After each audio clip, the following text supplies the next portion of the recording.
ಬೆಳಿಗ್ಗೆ 6 ಗಂಟೆ ಅವನು ರೂಮಿನಿಂದ ಎದ್ದು ಹೊರಗೆ ಬರ್ತಾನೆ. ಅವನು ಬ್ರಷ್ ಮಾಡಿ ಡ್ರೆಸ್ ಬದಲಿಸಿ ಸೀದಾ ಬೈಕ್ ತಕೊಂಡು ಹೋಗ್ಬಿಡ್ತಾನೆ. ತುಂಬಾ ಸ್ಪೀಡ್ ಆಗಿ ಹೋಗ್ತಾನೆ. ಎಲ್ಲಿಗೆ ಹೋಗ್ತಾನೆ ಏನು ಯಾರ ಹತ್ರ ಹೇಳಲ್ಲ. ಯಾರೋ ಮನೆಯವರು ಯೋಚನೆ ಮಾಡಿ ಏನೋ ಅರ್ಜೆಂಟ್ ಇರ್ಬೋದು ಅದಕ್ಕೆ ಹೋಗ್ತಿದ್ದಾನೆ ಅಂತ. ಸರಿ, ಮಗಳು ಮಲಗಿರ್ತಾಳೆ ಅಂತ ಯೋಚನೆ ಮಾಡಿರ್ತಾರೆ. ಪ್ರೆಗ್ನೆಂಟ್ ಬೇರೆ, ಸುಸ್ತಾಗಿರುತ್ತೆ, ವಾಮಿಟಿಂಗ್ ಎಲ್ಲ ಇರೋದು. ಮಲಗಲಿ ಸ್ವಲ್ಪ ಹೊತ್ತು ಬಿಡ್ತಾರೆ. ಅವಳು ಮಾಮೂಲಿ ಎದ್ದು ಬರೋ ಹೊತ್ತಾಯ್ತು, ಬರ್ಲಿಲ್ಲ. ಹೋಗಿ ನೋಡ್ತಾರೆ, ಆಕೆ ರಕ್ತದ ಮಡುವಿನಲ್ಲಿ ಬಿದ್ದಿದ್ದಾಳೆ. ಜೀವ ಹೋಗಿದೆ.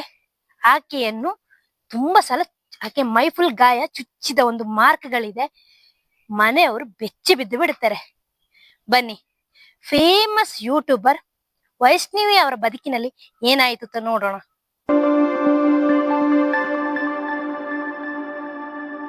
ಆ ಜೋಡಿ ತೆಲಂಗಾಣದಲ್ಲಿ ಫೇಮಸ್ ಯೂಟ್ಯೂಬರ್ ಆಗಿದ್ರು. ಇವರಿಬ್ಬರ ರೀಲ್ಸ್ ಗಳನ್ನ ವಿಡಿಯೋಗಳನ್ನ ನೋಡ್ತಿದ್ದ ಫಾಲೋವರ್ಸ್ಗೆ ಅಬ್ಬಾ ಜೋಡಿ ಅಂದ್ರೆ ಈಗಿರ್ಬೇಕು, ನಾವು ಲವ್ ಮಾಡಿದ್ರೆ ಇವ್ರ ರೀತಿ ಮದುವೆ ಆಗ್ಬೇಕು, ಒಬ್ರನ್ನೊಬ್ರು ಬಿಟ್ಟು ಕೊಡ್ಬಾರ್ದು, ಜೀವಿಸಿದ್ರೆ ಇವ್ರ ಜೊತೆ ಇವರಂತೆ ಜೀವಿಸ್ಬೇಕು ಅನ್ನುವಂತ ಅತ್ಯಂತ ರೊಮ್ಯಾಂಟಿಕ್ ಜೋಡಿ ಆಗಿದ್ರು ಇವರು. ಆದ್ರೆ ಈ ಸೋಷಿಯಲ್ ಮೀಡಿಯಾದಲ್ಲಿ ಏನ್ ಕಾಣುತ್ತೆ ನೋಡಿ, ಅದು ಸತ್ಯ ಅಲ್ಲ ಅಂತ ಇವರ ಬದುಕು ಮತ್ತೊಮ್ಮೆ ಪ್ರೂವ್ ಮಾಡಿದೆ. ಏನು ತೋರ್ಪಡಿಸ್ಕೊಳ್ತಿದ್ರು ಅಷ್ಟು ಪ್ರೀತಿ ಎಲ್ಲ ಅದು ನಿಜವಾಗ್ಲೂ ಇದ್ದಿದ್ರೆ ಇವತ್ತು ಆ ಗರ್ಭಿಣಿ ಹೆಣ್ಮಗಳು ಸಾಯ್ತಿರ್ಲಿಲ್ಲ. ಅವನ ಲವ್ ಸ್ಟೋರಿ ಬಗ್ಗೆ ಕೇಳೋದಾದ್ರೆ, ಅವನು ಇವರಿಬ್ರು ಲವ್ ಮಾಡ್ತಾ ಇರ್ತಾರೆ, ಒಂದೇ ಜಾತಿಯವರು. ಆದ್ರೆ ಅವನ ಮನೆಯಲ್ಲಿ ಒಪ್ಪೋಸ್, ಈಕೆ ಮನೇಲಿ ಏನು ಸಮಸ್ಯೆ ಇರಲ್ಲ, ಅವನ ಮನೇಲಿ ತುಂಬಾ ಒಪ್ಪೋಸ್. ಸ್ವಲ್ಪ ವರದಕ್ಷಿಣೆ ಎಲ್ಲ ಸಿಗಲ್ಲ ಇಲ್ಲಿಂದ ಆತ. ಹಾಗಾಗಿ ಅವನು ಇಲ್ಲ ನಂಗೆ ಇವಳೇ ಬೇಕು ಅಂತ ಪಟ್ಟು ಹಿಡಿತಾನೆ. ಮನೆಯವರು ಒಪ್ಪದಿದ್ದಾಗ ನಾನ್ ಜೀವ ಕಳ್ಕೊಳ್ತೀನಿ ಇವಳು ಸಿಗದಿದ್ರೆ ಅಂತ ವಿಷ ಕೂಡ ತಗೊಂಡಿದ್ದ. ಕೊನೆಗೆ ಇವ್ರನ್ನ ಮದುವೆ ಮಾಡ್ತಾರೆ. ಈಕೆ ಮನೆಯವರಿಗೆ ಅಯ್ಯೋ ನಮ್ಮ ಹುಡುಗಿಗೋಸ್ಕರ ಆತ ಜೀವ ಬಿಡಕ್ಕೆ ರೆಡಿ ಆಗಿದ್ದ, ನಮ್ಮ ಮಗಳನ್ನ ಎಷ್ಟು ಚೆನ್ನಾಗಿ ನೋಡ್ಕೊಳ್ತೇನೆ ಹಾಗಾದ್ರೆ ಅಂತ ಹೇಳಿ ಕಣ್ ಮುಚ್ಚಿ ಅವನಿಗೆ ಮದುವೆ ಮಾಡಿ ಕೊಟ್ಟಿದ್ರು. ಮದುವೆ ಆಗಿ 10 ತಿಂಗಳಾಗಿತ್ತಷ್ಟೇ, 1 ವರ್ಷನೂ ಕಳೆದಿಲ್ಲ ಅಂತ ಮನೆಯವರು ಹೇಳ್ತಾ ಇದ್ದಾರೆ. ಬದುಕು ತುಂಬಾ ಚೆನ್ನಾಗಿತ್ತು. ಎಲ್ಲ ಹಾಡು ಕುಣಿತ, ಅಷ್ಟರಲ್ಲಿ ಪ್ರೆಗ್ನೆಂಟ್ ಆಗ್ತಾರೆ.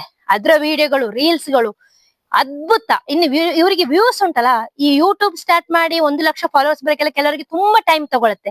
ಆದ್ರೆ ಇವರಿಗೆ ಬೇಗನೆ ಫಾಲೋವರ್ಸ್ ಬರ್ತಾರೆ.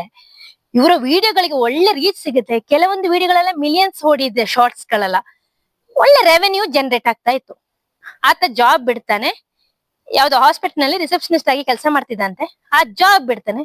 ಜಾಬ್ ಬಿಟ್ರು ತೊಂದ್ರೆ ಇಲ್ಲ, ರೆವೆನ್ಯೂ ಇಲ್ಲಿಂದ ಬರುತ್ತೆ, ಯೂಟ್ಯೂಬ್ ಇಂದ. ಆತನು ಸೇರಿ ಕಂಟೆಂಟ್ ಮಾಡ್ತಿದ್ದ. ಇಬ್ರು ಕಂಟೆಂಟ್ ಗಳನ್ನ ಮಾಡ್ತಾ ಬಿಂದಾಸ್ ಆಗಿದ್ರು. ಇವರ ಬದುಕು ವಾವ್ ಅನ್ನುವಂತಿತ್ತು. ಆದ್ರೆ ಮೊನ್ನೆ ಬೆಳಿಗ್ಗೆ ಅವರ ಮನೆಯವರು ಬಂದ, ಆಕೆ ಮನೆಯವರು ಆಕೆ ಬೆಡ್ರೂಮ್ಗೆ ಹೋಗಿ ನೋಡಿದಾಗ ಆಕೆ ರಕ್ತದ ಮಡುವಿನಲ್ಲಿ ಬಿದ್ದಿರ್ತಾಳೆ, ಜೀವ ಹೋಗಿರುತ್ತೆ.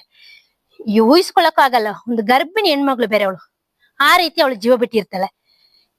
ಒಂದು 4 ಗಂಟೆಗೆ ಮುಂಜಾನೆ ಇವರ ರೂಮಿನಿಂದ ಏನೋ ಸದ್ದು ಕೇಳತ್ತಂತೆ ಅವಳ ಅಪ್ಪ ಅಮ್ಮನಿಗೆ.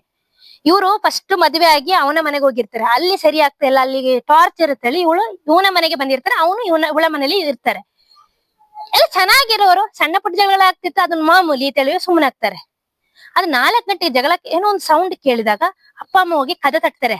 ಆಗ ಅವನು ತುಂಬಾ ಅವಳ ಜೊತೆ ರೊಮ್ಯಾಂಟಿಕ್ ನೋಡು ಅಪ್ಪ ಅಮ್ಮ ಎಲ್ಲ ಬಂದಿದ್ದಾರೆ, ನಾವು ತಮಾಷೆ ಮಾಡ್ತಿರೋದು, ಹಾಗೆ ಏನೋ ಒಂದು ಹೇಳಿದಾನೆ. ಇವ್ರು ಅದು ನಿಜ ತಳಿ ನಂಬಿ ಒಳಗೆಲ್ಲ ಹೋಗಕ್ಕಾಗಲ್ಲ, ಅಳಿಯ ಇರುವ ರೂಮಿಗೆ ಒಳಗೆ ಹೋಗಿ ನೋಡಕ್ ಆಗಲ್ಲ, ವಾಪಸ್ ಹೋಗಿ ಮಲಗಿದ್ದಾರೆ. ಬೆಳಿಗ್ಗೆ 6 ಗಂಟೆಗೆ ಅವನು ರೂಮಿಂದ ಎದ್ದು ಹೊರಗೆ ಬರ್ತಾನೆ. ಆ ಡೋರ್ ನಲ್ಲಿರುವ ಸ್ಕ್ರೀನ್ ಅಲ್ಲಿ ಹಾಕ್ತಾನೆ. ಬಂದು ಬ್ರಷ್ ಮಾಡಿ ಶರ್ಟ್ ಚೇಂಜ್ ಮಾಡಿ ಬೈಕ್ ತಕೊಂಡು ಹೋಗೇ ಬಿಡ್ತಾನೆ. ಯಾರ ಜೊತೆ ಏನು ಮಾತಾಡಕ್ಕೆ ನಿಲ್ಲಲ್ಲ. ಅವನಿಗೇನೋ ಅರ್ಜೆಂಟ್ ತಳಿ ಸುಮ್ನೆ ಆಗ್ತಾರೆ. ಇವಳು ಗರ್ಭಿಣಿ ಎಲ್ಲ ಸ್ವಲ್ಪ ಮಲಗಿರ್ತಾಳೆ, ಎದ್ದು ಬರ್ತಾಳೆ, ಕಾಯ್ತಾರೆ. ವಾಮಿಟಿಂಗ್ ಎಲ್ಲ ಇರೋದು, ಯಾಕೆ ಇನ್ನು ಎದ್ದು ಬಂದಿಲ್ಲ ಅವಳು ನೋಡಕ್ ಹೋದ್ರೆ ಈ ರೀತಿಯ ಒಂದು ದೃಶ್ಯ. ಈಗ ಮನೆಯವರು ಅವರ ದುಃಖ ನೋಡಕ್ ಆಗ್ತಾ ಇಲ್ಲ. ತಮ್ಮ ಭವಿಷ್ಯ ಹೋಯ್ತು, ತಮ್ಮ ಮನೆ ದೀಪ ಹೋಯ್ತು ಅಂತ ಅಳ್ತಾ ಇದ್ದಾರೆ. 2 ವಾರದ ಹಿಂದೆ ಅಷ್ಟೇ ಪ್ರೆಗ್ನೆನ್ಸಿ ವಿಡಿಯೋದು ರಿಲೇಟೆಡ್ ವಿಡಿಯೋಗಳನ್ನ ಮಾಡಿದ್ರು.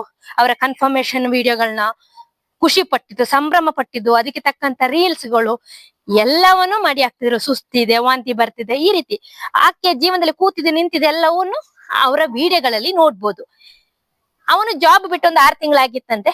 ಜಾಬ್ ಬಿಟ್ರೆ ಏನು ತೊಂದ್ರೆ ಇಲ್ಲ, ಒಳ್ಳೆ ರೆವೆನ್ಯೂ ಬರ್ತಿತ್ತು ಯೂಟ್ಯೂಬಿನಿಂದ.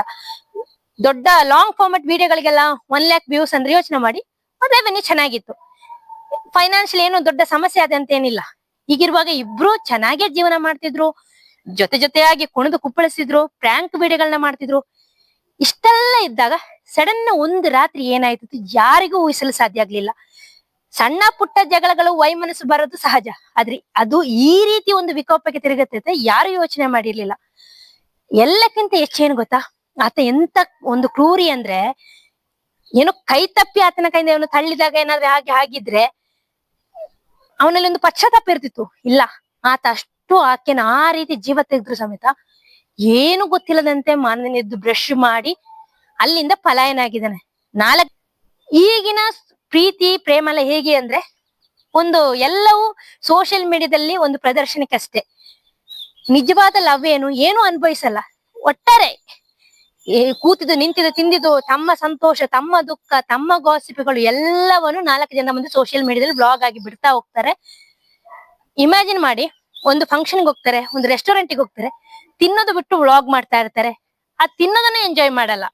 ನಮಗೆ ಕಾಣೋದು ಅವ್ರು ತುಂಬಾ ಎಂಜಾಯ್ ಮಾಡ್ತಿದ್ದಾರೆ. ಈ ರೀತಿ ಹೋದಾಗ ಇವ್ರ ರಿಲೇಶನ್ಶಿಪ್ ಅಲ್ಲೇ ಸ್ಟ್ರಾಂಗ್ ಆಗಲ್ಲ, ವೀಕೆ ಆಗತ್ತೆ. ಎಲ್ಲವನ್ನೂ ವಿಡಿಯೋ ಕಂಟೆಂಟ್ ಮಾಡಿ ಎಲ್ಲವನ್ನೂ ಜನರ ಮುಂದೆ ಇಡ್ತಾ ಬರುವಾಗ ನೋಡುವಾಗಲೇ ಅದೊಂದು ಮನರಂಜನೆ ಅಷ್ಟೇ. ಆದ್ರೆ ಇವರು ಲೈಫ್ ನಲ್ಲಿ ತುಂಬಾ ಕಳೆದುಕೊಳ್ತಾ ಬರ್ತಾ ಇರ್ತಾರೆ.